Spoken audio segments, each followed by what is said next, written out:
Justin Trudeau wraps up his visit to India today. It was a trip that included a $1 billion new investment deal between India and Canada.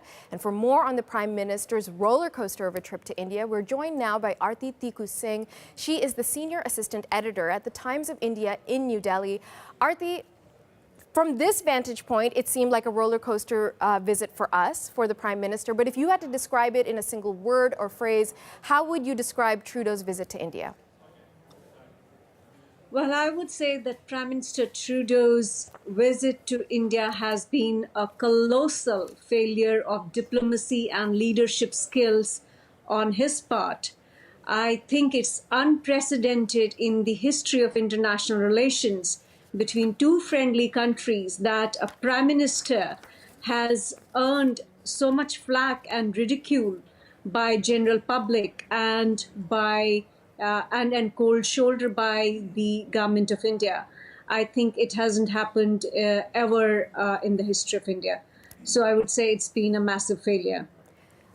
Okay, let's drill down a bit on that, because some would say that this billion-dollar deal came out of it, that people enjoyed his appearances there. But there was one issue that certainly dogged him even before he got to India, which was this perceived, certainly perceived by some, that the Canadian government is sympathetic to the Sikh Khalistani movement. And then, of course, many of the members of his cabinet, his wife, were pictured with someone who is connected to the Khalistani movement, someone who was convicted of attempted murder, and he was there with the Canadian dignitaries in India. How do you perceive that and how that unfolded? Exactly, for the same reasons. It is the trip has been a massive failure, because at the end of the day, you may say that there has been a deal, but it's a deal, completely insignificant deal in terms of the fact that other heads of state who visited India have had gained bigger deals from India. And none of the heads of state have faced such embarrassment in public the way Prime Minister Trudeau has. The second thing, at the end of the this trip, overall, I would say Prime Minister Modi was able to prevail on Prime Minister Trudeau, whose politics, in fact, got exposed in India. The politics of, I would say, regression, and the politics of appeasement of religious groups and minority, extremist groups.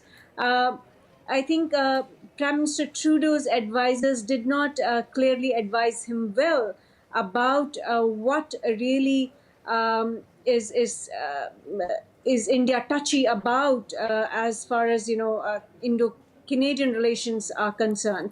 Aarti, let me jump in for a second, because what we heard from the Prime Minister is that he supports the right of people to have self-determination. He does not support violence or extremism. So what's wrong with that? He supports free speech, essentially. Well, there is a difference. The fact that, this gentleman who was invited to the dinner party at Canadian High Commission in Delhi and was part of the Prime Minister Trudeau's delegation was an ex-terrorist of Sikh Khalistani extremist movement in India. He wasn't just any other person who had a certain point of view. He was a convicted ex-terrorist.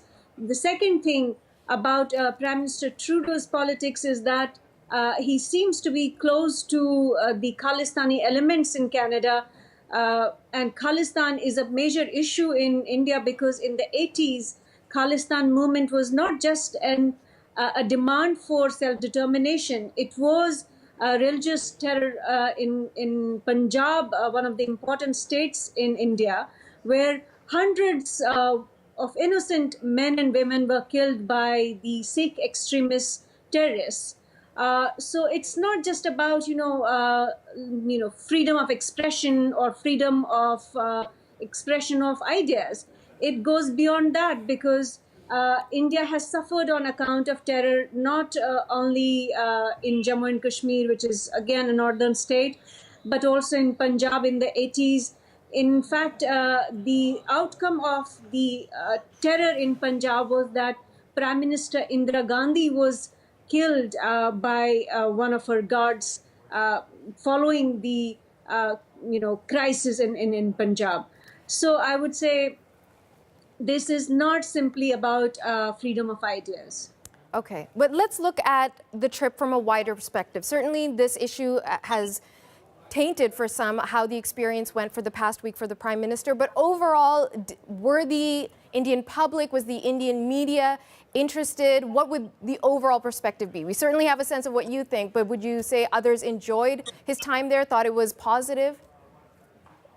No, I would say the general perception, and this is across political spectrum, whether it's the Congress party, which is the opposition party in India at the moment, or the BJP, which is the ruling party in Delhi right now.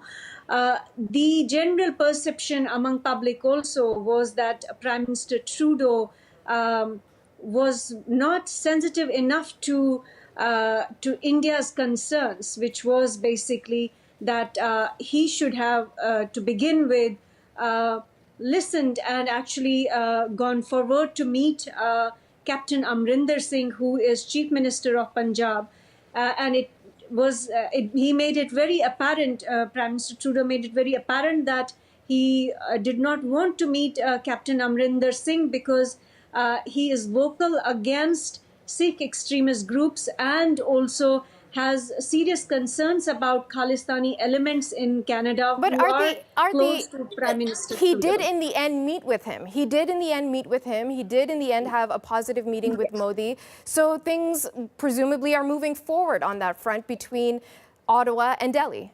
He, you're right, he met Captain Amrinder Singh in the end, but the fact that he met him only after when so much public pressure had been, built up, and so much, ridicule and mockery had happened over Prime Minister Trudeau's political stance. I don't think he met Captain Amrinder Singh out of his own will or out of his own political insight or political understanding of Indian issues. He met him only under pressure. And the second thing about the perception about his trip was that the general public felt that Prime Minister Trudeau was, making one blunder after another, because after he met Captain Amrinder Singh, suddenly, we discovered from the Canadian media itself that this ex-convict, ex-terrorist had been invited to the Canadian High Commission dinner. The third point I would say that, in the end, Prime Minister Modi got a joint statement with Prime Minister Trudeau, and it was clear that Prime Minister Trudeau had conceded to every single demand that India had put forward, which was to declare Khalistani elements as terror groups. In fact, in the joint statement, two major groups of Sikh extremists were mentioned as terror groups, Babar Khalsa and Sikh Youth Federation. So it seemed that, Prime Minister Trudeau had to give massive concessions, and this does not sort of make him a great world leader.